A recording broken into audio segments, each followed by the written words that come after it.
Hoje vamos mergulhar nos bastidores de uma das obras mais perturbadoras e ao mesmo tempo geniais do século XX, Laranja Mecânica.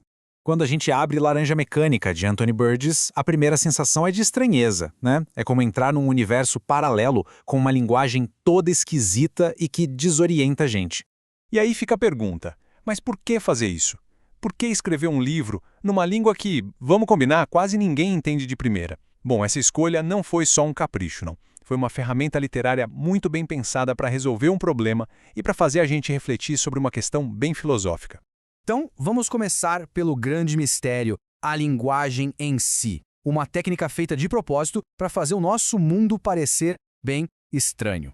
A ideia do Burgess era que a gente não apenas lesse sobre aquele mundo sombrio e futurista, mas que a gente sentisse na pele o desconforto dele. E esse choque com a língua era a porta de entrada para essa experiência. Agora, se a história do livro é intensa, a história da criação dele é tão dramática quanto. Ela nasceu literalmente de uma corrida contra o tempo.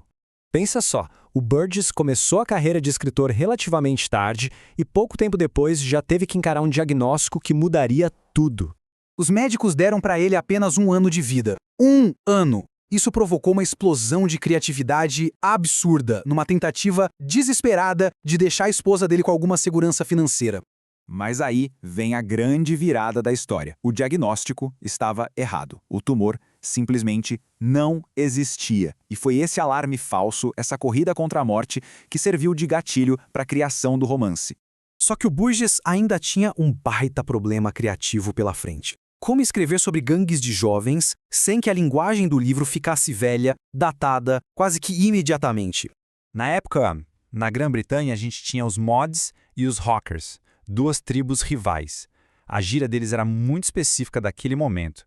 Usar aquilo no livro seria colocar uma data de validade na história. Pois é, o Burgess sabia que usar gírias da época ia envelhecer a obra na hora. Por causa disso, ele chegou a deixar o primeiro rascunho de lado. A solução, o pulo do gato, veio durante uma viagem à União Soviética, onde ele teve um estalo ao revisitar seu conhecimento da língua russa. Foi aí que ele inventou o netset, uma gíria que não envelhece à prova do tempo, porque ela nunca foi do tempo de ninguém. Ela sempre vai parecer estranha e fora de lugar. E é por isso que a gente encontra palavras como drug, para amigo, e moloko, para leite. São palavras que vieram direto do russo, criando esse dialeto único que soa ao mesmo tempo familiar e completamente alienígena. E olha, esse experimento com a linguagem não foi só para ser inteligente. Era uma parte fundamental dos temas do livro: condicionamento e livre-arbítrio. Mas a linguagem não foi a única coisa que foi alterada na história. Acredite se quiser, o próprio final do livro foi modificado para o público americano. O Burgess planejou o romance para ter exatamente 21 capítulos. Foi uma escolha deliberada, porque o número 21 simboliza a maioridade, a idade adulta na cultura anglo-americana. Ou seja, desde o comecinho, Laranja Mecânica foi pensado para ser uma história de amadurecimento, que acompanha a trajetória do Alex até ele virar um adulto.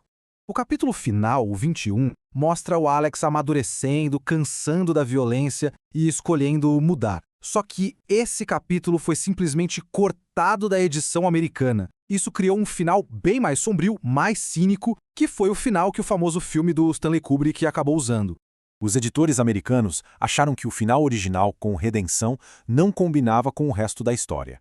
Com isso, eles alteraram completamente a mensagem do autor sobre crescimento e principalmente sobre o poder de escolha. Esse capítulo que falta é importantíssimo porque ele se conecta com o tema central de toda a obra, a natureza do bem e do mal. Pensa bem, cada elemento da história, desde a gíria esquisita até o final controverso, serve para a gente discutir a importância do livre-arbítrio. Tudo leva à ideia da escolha.